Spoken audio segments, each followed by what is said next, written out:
नमस्कार दोस्तों, third I and soul से यूट्यूब चैनल से मैं प्रोफेसर अरविंद नाथ तिवारी आप सभी मित्रों का हार्दिक अभिनंदन और स्वागत कर रहा हूं। मित्रों, आज का जो मैं विषय लेकर के आया हूं, थर्ड आई एंड सोल और पितृदेवता। आपको जैसा जानकारी होगा कि 19 तारीख से ये पितृपक्ष शुरू हो रहा है, प्रारंभ हो रहा है। तो यह एक बहुत बढ़िया साधकों के लिए और सामान्य व्यक्तियों के लिए भी यह बहुत बड़ा एक पुनीत अवसर 15 दिन का मिल रहा है। इसमें थर्ड आई कई जो साधना कर रहे हैं, तीसरा नेत्र की जो साधना कर रहे हैं और जिनकी थर्ड आई नहीं खुल रही है, तो थर्ड आई नहीं खुलने के कारण में एक कारण पितृदोष भी होता है। और किसी व्यक्ति के थर्ड आई नहीं खुल रही है तो पितृ कारण भी बनता है, कुल देवी देवता का भी कारण बनता है, और भी कई कारण होते हैं। तो मैं ये कहूँगा कि साधकों को या अगर कोई कारण नहीं भी है तो वैसे भी इस पितृपक्ष का ये जो पक्ष है, इसमें पितृदेवता की आह्वान करें साधक। थर्ड आई उनकी जल्द से जल्द खुलेगी और 15 दिन का यह कंटिन्यू पूजा जब तब किया हुआ, तर्पण किया हुआ व्यर्थ नहीं जाएगा, जान लीजिए।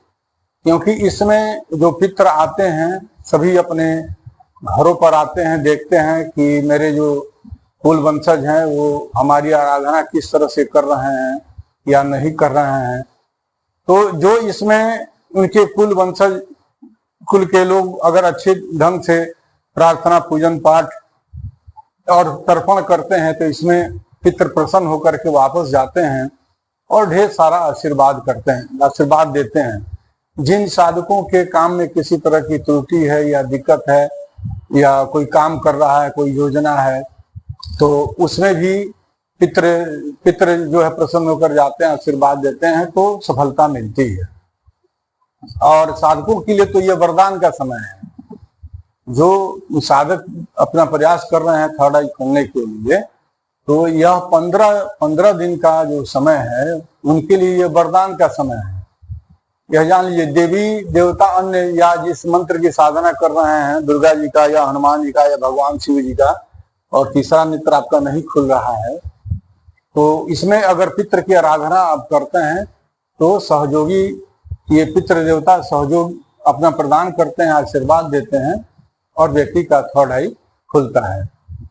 तो मैं ये कुछ बात बताना चाहूंगा कि यह 15 दिन का जो पक्ष होता है, इसमें कैसे पितरों की आराधना की जाती है और आपके पितृ कौन कौन होते हैं, इस पर हम लोग विचार करेंगे। तो आइए, मैं बात शुरू करने के पहले आप सबसे निवेदन कर रहा हूं कि मेरी बात अगर यथार्थ लगे, सत्य लगे, आपको अच्छा लगे, तो चैनल को लाइक, सब्सक्राइब और कमेंट करना नहीं भूलिएगा।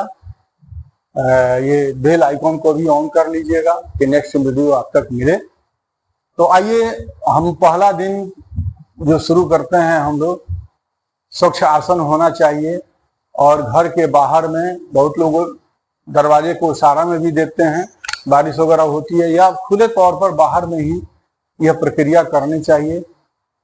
2 कठवत लेना चाहिए, पानी लेना चाहिए और एक कठवत में पूरा पानी भर करके उसमें दूध, जौ, तिल और सफेद फूल और इत्र डाला जाता है, मधु डाला जाता है, और इसके माध्यम से हम लोग ये जल तर्पण करते हैं। पहला दिन 1-1 जल दिया जाता है, फिर दूसरा दिन 2-2 मुट्ठी जल दिया, ऐसे बढ़ते चला जाता है 15 दिन तक। या जिस व्यक्ति को, जिस साधक को कंटिन्यू समय नहीं मिल रहा है साधना करने के लिए, तो वह 2 दिन के बाद, 3 दिन के बाद भी उतना दिन का काउंट करके जल अपना वो तर्पण कर सकता है, दे सकता है।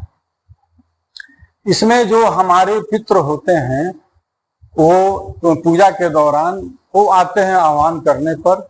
कर्मकांड भास्कर एक पुस्तिका है, उसमें यह विधिवत दिया गया है कर्मकांड भास्कर में, या नित्य दैनिक पूजा में भी आप खोजिएगा तो मिल जाएगा। जो ठाकुर प्रसाद का वो पुस्तक निकलता है।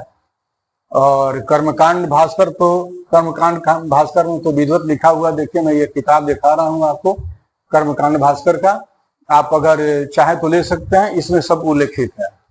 और कर्मकांड भास्कर में स्पष्ट से बताया गया है कि पहला जो है यम को आह्वान किया जाता है, और यम के बाद उसके बाद से अपने पितृ को आह्वान किया जाता है, और फिर पितृ के आह्वान के बाद फिर देव को आह्वान किया जाता है, और फिर अपने ऋषि देवताओं को, ऋषि मुनियों को आह्वान किया जाता है, और फिर पांचवा जो है वो विशिष्ट मनुष्य के लिए किया जाता है। उसमें जैसे भीष्म पितामह वगैरह का स्थान है। तो पहले तो यम में देवता मतलब मृत्यु के जो देवता हैं, काल को आह्वान किया जाता है, और उसके बाद से अपने पितरों को। तो अपने पितरों में जो स्थान है उसमें अपना माता पिता, दादा दादी और घर के अड़ोस पड़ोस के जितने भी लोग आपके, कोई इष्ट मित्र रहे हैं, नहीं हैं, गुजर गए हैं, कोई चाचा काका दादा गांव में का है अगर गुजर गया है, तो उनको भी जल दिया जा सकता है, उनको भी तर्पण किया जाता है, वो भी हमारे पितृ देवता हो जाते हैं। और फिर इसके बाद से नाना नानी को, फिर ये और भी जो सगे संबंधी हैं वो सब के नाम से हम तर्पण कर सकते हैं, जल दे सकते हैं। और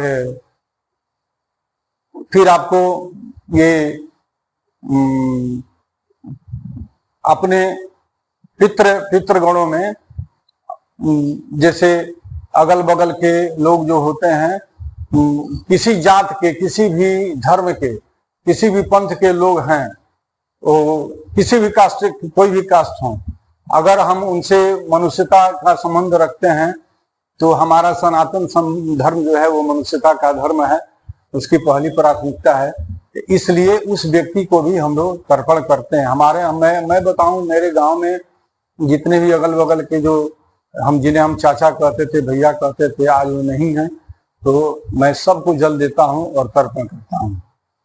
और जल तर्पण की विधि विधान विधिवत करनी चाहिए। कर्मकांड भास्कर जैसे मैंने दिखाया, इसको भी पढ़ करके आप कर सकते हैं, या किसी आप पंडित जी को बुला सकते हैं और उनके माध्यम से भी आप जल तर्पण कर सकते हैं, लेकिन करना चाहिए।